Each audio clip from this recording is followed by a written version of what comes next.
to Wine Library TV. I am your host, Gary Vaynerchuk. And this, my friends, is The Thunder Show, aka the internet's most passionate wine program. And this is an exciting day. I mean, there's an enormous announcement at the end of the show. You'll see, epic, first time ever on The Thunder Show. So stay tuned for that. But it's also a very fun episode for me because this week, I'm going to be doing one wine at a time. I really want to mix it up. You know, we've pounded out 600 episodes together, Vaniacs, and so I want to try some new formats. So I'm going to be doing more of an in-depth one wine tasting, maybe this whole week, and then next week, maybe even into next week, and then maybe the following 2 weeks, I'm going to do really long shows, like maybe an hour, like head-to-head, like 13 wines from a region, really get a sense for the 07 Zins from Lodi, and have like 13 of them here. So, I'm going to try some new formats, try to mix it up, stay a little fresh, sexy, and, you know, most importantly, keep it interesting for me, for you, for Mott, you know, and see if we can find some new fun little things, because this journey is so phenomenal. I so appreciate it, and I want to find new ideas for the show. I mean, we're heading into year 3, and obviously, you know, video runs long, so it'll be interesting to see how many people like these short, compact, one-product, episodes. Then it'll be interesting to see if people like the marathon. Just trying to mix it up, Mod. I mean, why not? I mean, let's have a little fun. I mean, God, if you can't have fun drinking wine or watching wine or learning about wine, then, you know, there's really not much left. So today's show is very interesting to me. It focuses on a very interesting area in the world, that is the Puglia region. I'm a big fan of the wines from Puglia. It is the boot of Italy. They actually did a really good job right here. It's the heel of the boot in Italy. Can you see that, Mott? We're getting a good little close-up there. So it's a very interesting area in Italy. A lot of different varieties are grown there. Probably the most famous DOC from this area is probably Salice Salentino. A lot of you have been familiar with the Torino, which was a big wine about 7 to 8 years ago. Now, you know, you're seeing a lot of different wines make noise. This comes specifically, Mott, you want to zoom in? Oh, is it here? No. I swore it would be here. Napuia? No, Neprica? Let's get into the wine. This is the Tomaresca 2006 Neprica right here. That's what I was looking for. And very small producer. This is a really interesting blend. 40% Negroamaro, 30% Primitivo, and 30% Cabernet Sauvignon. Really interesting little wine because it is $9 US dollars, 87 points, Wine Spectator. So really small, really value driven, which is a lot of fun. But it's a very interesting area that this wine comes from. 17% of the wines of all of Italy come from this area, and a lot of the wine used to be used for vermouth. So a lot of the wine was being shipped and just used as a vermouth play, was not taken very seriously. You get a lot of influence from the Adriatic Sea. Very interesting part of Italy where you get a lot of really good value Gravina, a lot of value-driven Salice Salentino, a lot of value-driven wines from this region, $9, $10, $11, has always competed with Sicily as the biggest producer of wine in all of Italy, yet nobody really talks about Puglia that much. And so, really interesting wines. This specifically is the Tomaresca 06 Neprica. It's a little IGT, little blend, kind of nothing too serious, just has always been a good standby. I actually tasted the 07 not too long ago, very recently actually, and kind of thought it was decent. Then I noticed we had the 06, I had it at a restaurant, so I don't know if our distribution had it out of the state of New Jersey. So, be interesting to see what happens here. Good dark color, nothing too crazy. One thing you want to understand about these wines is these are tremendous quaffing wines. They're not as maybe as easy to understand because, you know, like Negroamaro, really interesting varietal, very dense, very serious, almost exclusively to the Puglia region in Italy. Really, really found in Salice Salentino. Really, really nice wines. Great grape varietal. Then you have Primitivo, which a lot of you know is like Zinfandel, very similar to the Zin grape varietal.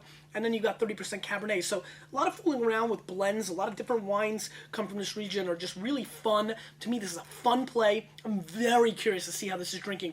The 07 was a little young. This is an 06, so Hopefully it's calmed down a little. Let's give it a snippy sniff.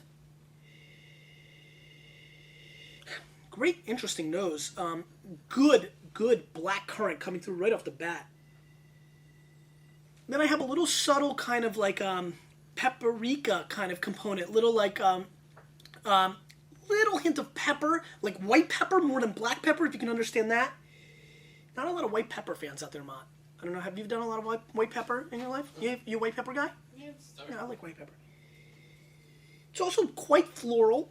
Some really intriguing notes on the nose. Very, very typical Italian, you know, just really getting that nose. Very aromatic, good fruit up on the nose. I like it. Let's give it a whirl.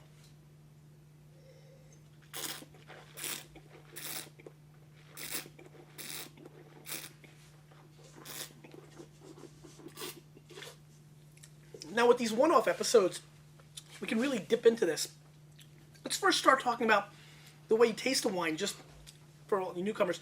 I really want you to get this wine in the back of your palate because the dark licorice flavors are much more distinct back here than they are right here, which I think is quite important and interesting for this wine. Let me give it one more shot.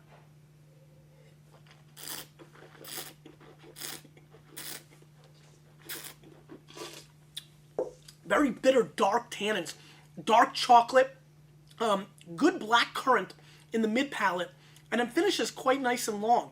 I like the richness of this wine. I also like the fact that I'm tasting the soil. I really feel like I stuck my face directly into the dirt, and I appreciate that. It gives me a sense of where I'm coming from. To me, I would never think this was a California wine based on this soilness. You know, it just seems more Mediterranean. I could be totally confused to think it was a Greek wine, or, you know, maybe even, you know, there's a little hint of like, I'm just moving around, you know. But, you know, you can really get that classic Italiano flavor coming through. I mean, to me, I'm just yearning for pasta and sauce, you know. Ma, just give me a couple meatballs, like real ones. By the way, I had like a really good meatball the other day, and now like I kind of understand meatballs. Is anybody else confused by meatballs? You know, my mom, Russian lady, she made meatballs. I never, you know, she didn't kill it. It wasn't like her MO. You know, you want to talk borscht, you know, it's a different game. But I had a real meatball the other day, and it blew me away. I was like, oh my God, I understand now meatballs a little bit more. Ma, you a big meatball guy? Dude, I'm half Italian. I know you are, but you may not be. And I'm Russian, I don't drink vodka. Am I not a meatballs and sauce that killed? To me, this has great structure. The Primitivo's alive because of the spiciness. I get great licorice, black chocolate on the back end. To me, you can't ask for much more in a $9 wine.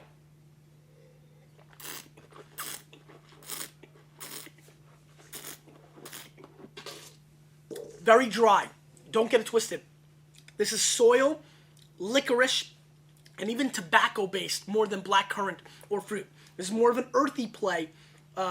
More sours coming through than sweets, but I like that. I like the complexity. I think Spectator scored it a point or two low. I'm going to go 88 plus. I like this wine a lot, and I think wines from Puglia are completely under the radar and need to be sought out, especially in this economy when you need to find good plays under 12 bones. This is one of the areas that can always deliver.